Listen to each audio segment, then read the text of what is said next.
Good morning बच्चों। Welcome to class 7। हमारे पाठ का नाम है वर्ण विचार। हमने इस पाठ की शुरुआत की थी कि वर्ण क्या है। हमने इसमें पढ़ा था वर्ण वर्ण भाषा की सबसे छोटी इकाई है जिसे खंडित नहीं किया जा सकता। वर्ण के क्रमबद्ध श्रृंखला को वर्णमाला कहलाती है। इसके बाद हमने पढ़ा था स्वर, अनुस्वार, विसर्ग, व्यंजन, अंतस्थ, ऊष्म, संयुक्ताक्षर, आगत ध्वनियाँ। उसके बाद हमने पढ़ा था कि स्वर और उनके भेद। स्वर हमारे हिंदी भाषा में 11 स्वर है और अ से लेकर औ तक ये 11 स्वर है। अंग और आहा ये आयोगवाह है। उसके बाद हमने पढ़ा था कि स्वर और उसके भेद। स्वर के भेद ह्रस्व स्वर, दीर्घ स्वर और लुप्त स्वर। उसके बाद हमने पढ़ा था कि आयोगवाह क्या है, अनुस्वार क्या है, आयोगवाह अंग और आहा ये जो आयोगवाह अक्षर है। अनुस्वार जब किसी व्यंजन का उच्चारण मुख के साथ साथ नासिका से भी किया जाता है तो उसे अनुस्वार कहलाते हैं। और हमारे जो पंचमाक्षर है वो भी अनुस्वार के रूप में हम देखते हैं। उसके बाद हमने पढ़ा था अनुनासिक यानी चंद्र बिंदु। इसका उच्चारण कैसे करते हैं। इसका उच्चारण करते समय हवा नाक और मुंह दोनों से निकलती है, इसे चंद्र बिंदु कहते हैं। उसके शब्द है माँ, पूंछ, हंस, उंगली, ऊंट, बूंद, ये सारे अक्षर। उसके बाद पढ़ा था कि विसर्ग और उसका प्रयोग। ज और फ में ज और फ ये आगत ध्वनियाँ हैं। ये बाहर देश से हमने लिए हुए कुछ शब्द है जो अरबी और फारसी देश से लिए हुए शब्द है। ये आगत ध्वनियाँ कहलाती है। उसके बाद हमने पढ़ा था इसका प्रयोग केवल अंग्रेजी भाषा में आए शब्दों को से किया जाता है। इसका उच्चारण आ और ओ के बीच में होता है, जैसे कॉलेज, डॉक्टर। जो हम अंग्रेजी वर्ड अगर हिंदी में लिखेंगे तो ये इसका उच्चारण करते हैं। उसके बाद हमने पढ़ा था कि स्वर और उसकी मात्राएं। सारे स्वर मूल रूप में भी हमें नज़र आते हैं, जैसे अ से भी कोई शब्द होता है, आ से भी होता है। उसके बाद अ की कोई मात्रा नहीं होती है पर आ के मात्रा के भी हमने बहुत सारे शब्द देखे। ई की मात्रा, बड़ी ई की, छोटी ई की। तो स्वर ऐसे है कि वो मूल रूप में भी प्रयोग किए जाते हैं। उसके बाद साथ साथ उसका प्रयोग हम हमारे मात्राओं के रूप में भी करते हैं। उसके बाद हमने पढ़े थे कि व्यंजन क्या है। जिन वर्णों का उच्चारण स्वरों की सहायता के बिना किया जाता है, यानी स्वरों की सहायता। स्वर ऐसे है जो बिना स्वरों की सहायता से किया जाता है, पर व्यंजन ऐसे है जो स्वरों की सहायता से किए जाते हैं। हमारे हिंदी में कुल मिला के 33 व्यंजन है और संयुक्त अक्षर तथा अन्य अक्षर मिलाकर वो 39 है। और हमारे स्वर कितने हैं? 11। हम वर्ण विच्छेद में देखते हैं, अगर हम किसी स्वर को व्यंजन से अलग करते हैं तो उसके नीचे क्या लगाते हैं? हलंत। तो वो स्वर रहित व्यंजन होता है। और स्वर सहित, स्वर रहित यानी बिना स्वर के, और स्वर सहित यानी बिना स्वर के साथ, ऐसे होते हैं। अगर हम कोई अक्षर स्वर के साथ लिखते हैं तो उसके नीचे हलंत नहीं आता है। अगर कोई अक्षर हम स्वर के बिना लिखते हैं तो उसके नीचे हलंत आता है।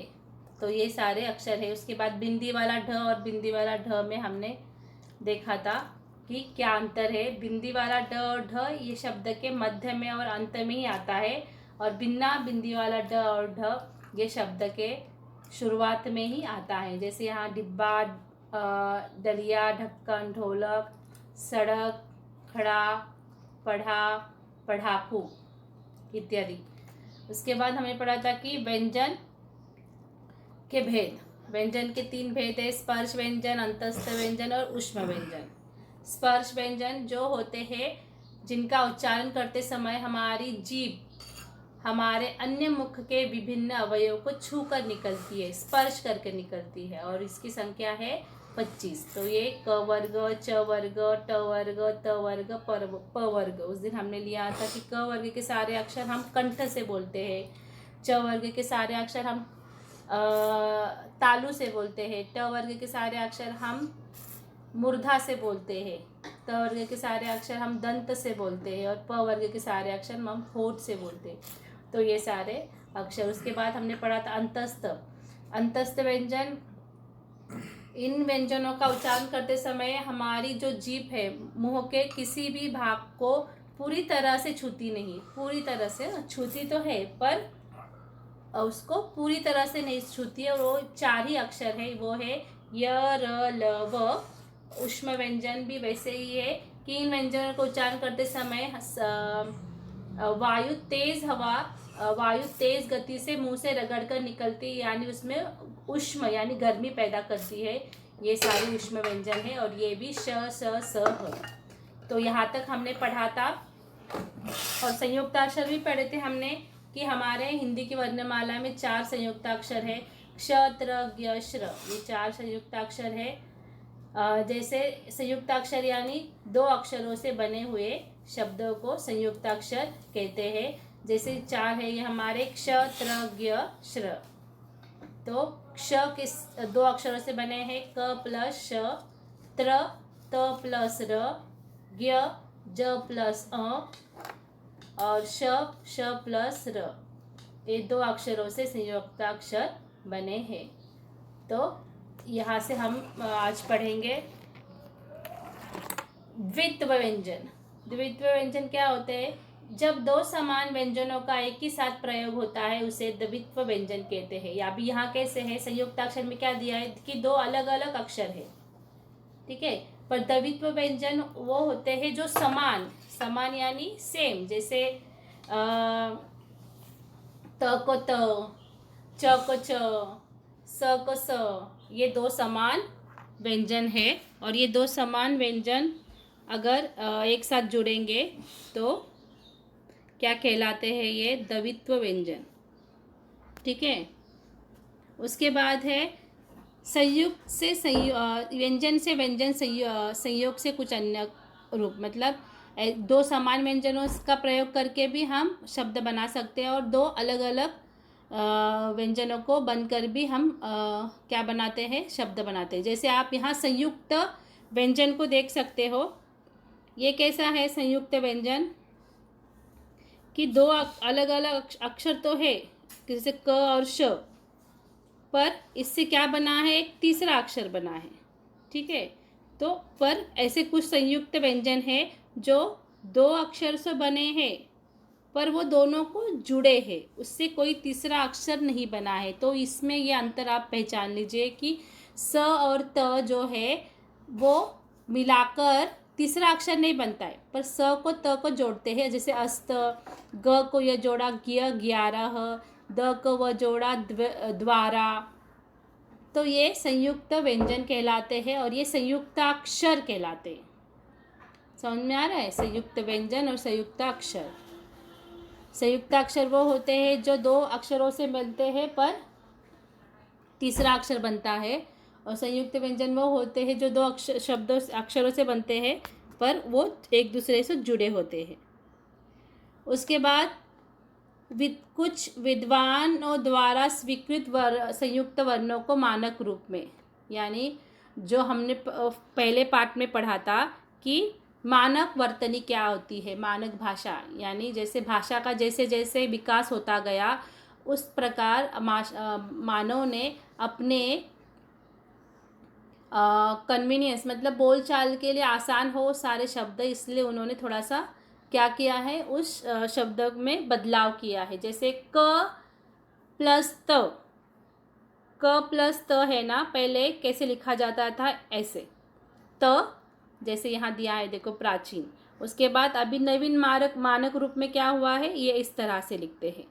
ट को ट इस तरह से लिखते हैं, पर पहले इस तरह से लिखा जाता था, अभी इस तरह से लिखते। सिर्फ शब्द में उन्होंने बदलाव किया है, पर उसकी अर्थ नहीं बदला है। जैसे द और ध पहले ऐसे लिखा जाता था, पर अभी इस तरह से लिखते हैं। विद्या विद्या, ब्रह्मा ब्रह्मा, इस तरह। ये गलत नहीं है, ये सही है, पर मानव विद्वान यानी कुछ हिंदी के एक्सपर्टों ने लिखने के लिए आसान हो और बोलने के लिए आसान हो, इसलिए उन्होंने इस मानक रूप को अपनाया है। ओके, उसके बाद है र के विभिन्न रूप। हमने देखा है कि र के विभिन्न रूप है, र के 3 रूप है। उसमें सर्वप्रथम आता है रेफ। क्या है? रेफ। जैसे ये है रेफ, यहाँ दिया है, देखो। र जब किसी व्यंजन के पूर्व आए तो अगले वर्ण के ऊपर रेफ होता है, ठीक है। जैसे कर्म, मर्म, सतर्क। र अगर किसी व्यंजन के पूर्व आए, व्यंजन पता है ना, क से लेकर ये, और र अगर व्यंजन के आगे आता है, ठीक है, तो अगले वर्ण के ऊपर क्या देते हैं वहाँ? उसके अगले वर्ण के ऊपर रेफ देते हैं। उसके बाद है र के पूर्व कोई स्वर रहित व्यंजन। यहाँ दूसरा देखो, र के पूर्व कोई स्वर रहित व्यंजन हो तो वह व्यंजन के नीचे पदेन के रूप में लगाया जाता है। पदेन यानी अक्षरों के पैरों में लगाया जाता है। जैसे उन्होंने दिया है यहाँ इस तरह से, देखो यहाँ दिया है कि र के पूर्व कोई स्वर यानी अ से अ तक ये स्वर होता है। अगर उसके पहले कोई स्वर हो तो ये क्या लगाते हैं? इसके पदेन लगाते हैं। जैसे प्रश्न, क्रम, दरिद्र इत्यादि वर्ग। उसके बाद है ट और ड, और एक पदेन का रूप है। जैसे यहाँ उल्टा ट्रायंगल अगर करेंगे तो यहाँ उन्होंने दिया है कि ट और ड के बाद र आने पर उसे इस तरह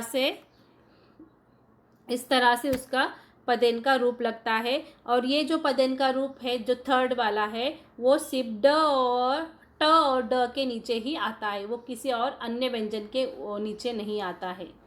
समझ में आया? सिर्फ ये जो र का रूप है, ये 2 ही अक्षरों के लिए आता है, जैसे ट्रक, ड्रम, राष्ट्रीय, ठीक है। उसके बाद आपने देखा होगा कि र मूल रूप में भी हमें र के शब्द होते हैं।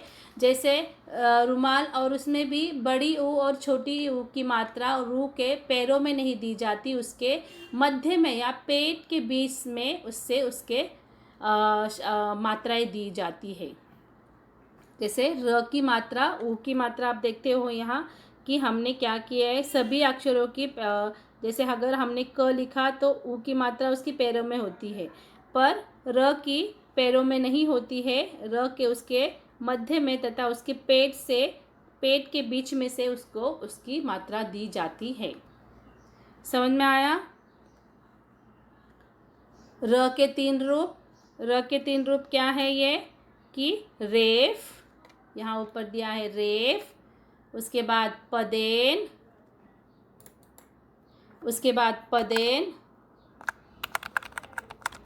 और दूसरा पदेन। पदेन 2 है, पर उसकी आकृति अलग अलग है।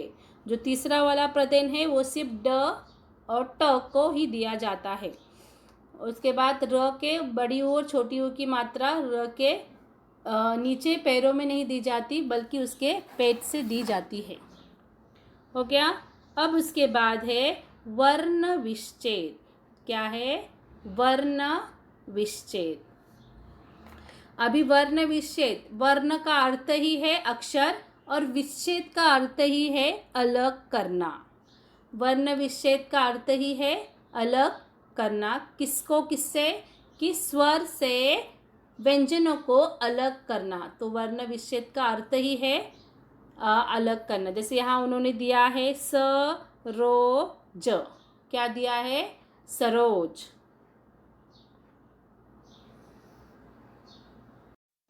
अब हम देखेंगे सरोज का वर्ण विच्छेद किस तरह से होता है। मैंने आपको पहले भी बताया कि वर्ण विच्छेद यानी वर्णों को अलग करना, तो हम विस्तार में देखेंगे।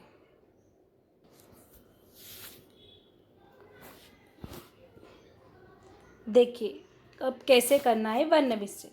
पहला अक्षर क्या था हमारा? सरोज, ऐसा था ना। तो अभी इसको हमें अलग अलग करना है। अभी पहला अक्षर क्या है वहाँ? स। स है तो स एक व्यंजन है, तो हमें यहाँ लिखना है स। स एक व्यंजन है, इसके आगे पीछे कोई मात्रा नहीं है, पर हमने देखा है कि कोई भी व्यंजन बिना स्वरों की सहायता से नहीं बोले जाते हैं, तो हमें वो उसके अगर मात्रा हो या ना हो वहाँ अ होता ही है, तो हम अ लिखेंगे। ठीक है, उसके बाद हमने क्या किया है? अभी व्यंजन को स्वर से अलग किया है। तो अगर स रहित यानी बिना व्यंजन, बिना स्वर के अगर कोई व्यंजन हो तो व्यंजन के नीचे हलंत होता है, इसे हलंत कहते हैं। अभी उसके बाद कौन सा अक्षर है? र। र को कौन सी मात्रा है? ओ की मात्रा। अभी हमने र को भी स्वर से अलग किया है। र के नीचे हलंत, उसके बाद है ज। ज के नीचे हलंत, उसके बाद है, अब यहाँ कोई मात्रा नहीं है पर अ होता ही है। तो इस तरह से ये सरोज का वर्ण विच्छेद हो गया। हम अभी दूसरा अक्षर लेंगे कार्य। ओके, हम पहले नीचे लिखेंगे यहाँ कार्य। कार्य का वर्ण विच्छेद करना है। क है, क लिखेंगे। क को किसकी मात्रा है? आ की मात्रा है। ठीक है, क के नीचे हलंत, उसके बाद का र पहले आता है तो र हलंत, उसके बाद य हलंत, उसके बाद अ कार्य। यह हो गया कार्य का वर्ण विच्छेद। ठीक है, उसके बाद और दूसरा शब्द लेंगे हम किताब।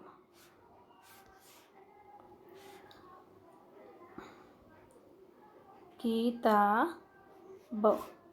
पहले कौन सा अक्षर है? क। क के नीचे हलंत, आ की मात्रा, उसके बाद त के नीचे हलंत, आ की मात्रा। सॉरी, किताब क को किसकी मात्रा है? क को ई की मात्रा है, तो हमें ई लिखना है यहाँ। सॉरी, उसके बाद तो को किसकी मात्रा है? आ की मात्रा, उसके बाद ब कोई मात्रा नहीं है तो अ होता ही है। समझ में आया? तो इस तरह से ये किताब का वर्ण विच्छेद हो गया। उसके बाद है और लेंगे हम लोग जंगल। यहाँ लिखते हैं जंगल, तो ज। अभी अंग की मात्रा है, या किसकी मात्रा है? अंग, तो ये क्या हो गया? इसकी मात्रा है ना ये, और उसके बाद ओ जंग, उसके बाद ग, उसके बाद ल प्लस अ, यहाँ अ है। ठीक है, तो इस तरह से जंगल का वर्ण विच्छेद हो गया। तो समझ में आया आपको किस तरह से वर्ण विच्छेद किया? तो चलो आज हम पढ़ेंगे कि हमने अभी तक क्या क्या पढ़ा है, उसका एक बार हम लोग अभ्यास करेंगे। वर्ण भाषा की सबसे छोटी इकाई है जिसे खंडित नहीं किया जा सकता। वर्णों के क्रमबद्ध श्रृंखला को ही वर्णमाला कहते हैं। वर्ण के दो प्रकार होते हैं, स्वर तथा व्यंजन। स्वर बिना किसी सहायता से बोले जाते हैं। स्वर के 3 प्रकार है, ह्रस्व स्वर, दीर्घ स्वर और लुप्त स्वर। व्यंजन का उच्चारण करने के लिए स्वरों की सहायता लेनी पड़ती है। व्यंजन 3 प्रकार के होते हैं, स्पर्श, अंतस्थ और ऊष्म। और हिंदी की वर्णमाला में 4 संयुक्त अक्षर है, वो है क्ष, त्र, ज्ञ, श्र। तो हमने पढ़ा कि वर्ण विचार क्या होता है। इसके स्वाध्याय के बारे में हम नेक्स्ट तासिका में बात करेंगे। तो आज के लिए इतना ही। धन्यवाद।